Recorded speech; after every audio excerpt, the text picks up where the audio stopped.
neither Britain or nor America have conclusively and precisely said, yes, we need you, Netanyahu, the Israeli government, to bring an end to the war now, in that way.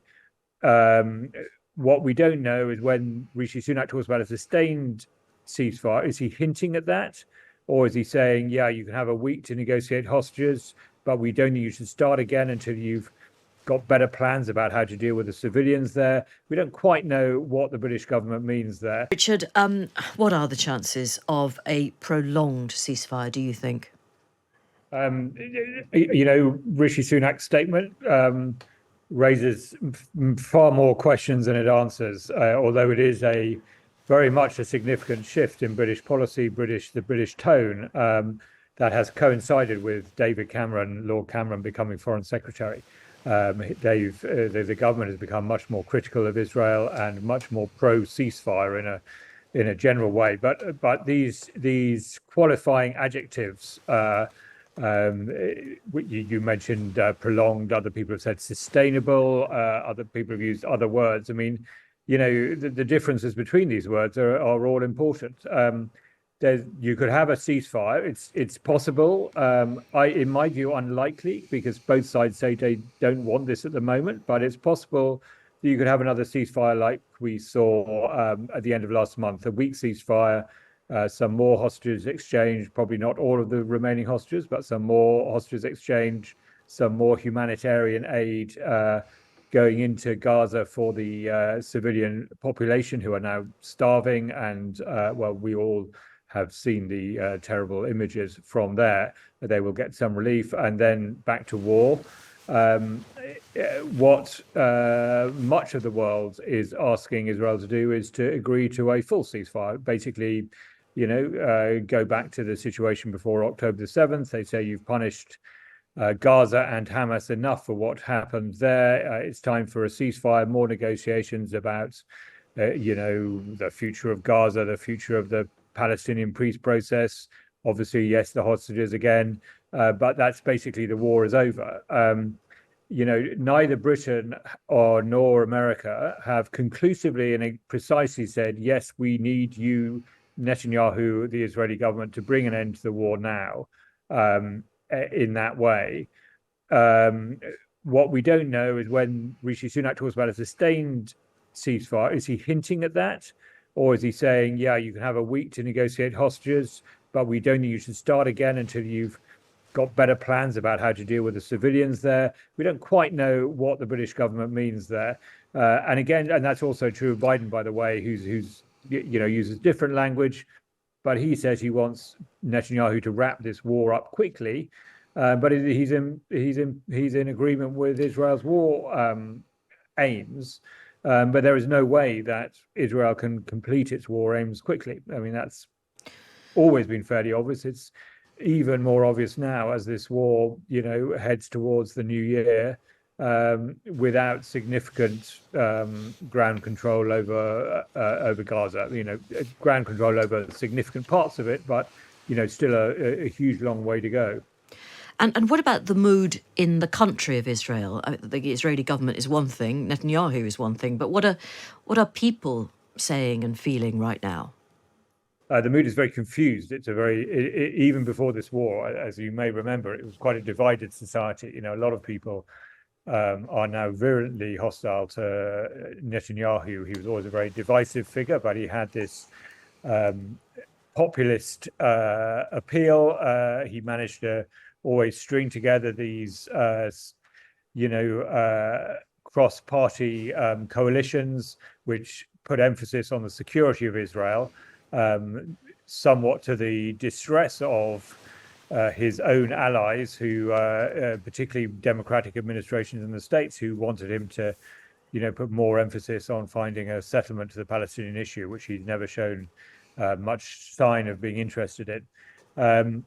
That policy was pretty well exposed on October the 7th. He'd neither won peace with the Palestinians nor security. So now there are even more people opposed to him. However, the response, he's brought in other parties. He's brought in a couple of former chiefs of staff including a political opponent. He's brought in quite a range of people into the inner circle, if you like, and they are all behind this policy of getting rid of Hamas once and for all. And that's quite a popular policy in Israel, who are still disgusted by what happened on October the 7th. On the other hand, there are these other voices saying, what is your long-term plan? What is the point of bringing this opprobrium on Israel for this devastating assault on Gaza if you don't have a plan for afterwards? What about the hostages? What about these terrible stories that are emerging of, for example, over the weekend, the IDF shooting dead 3 hostages who had clearly taken surrender postures and were waving a fight flag, which has invited many other people to say, well, they do that to the Palestinians all the time, which has really put the IDF on the back foot and in the world of at least international opinion. And that is something that the IDF do not like to position they do not like to be in. So they're under fire. Their image as the unifying force in Israel is looking a little frayed. So it's a very fractious society at the moment, which has many different views about where we go from here. Richard, at what point would anybody be able to definitively say that Hamas as a terrorist organisation had been eradicated?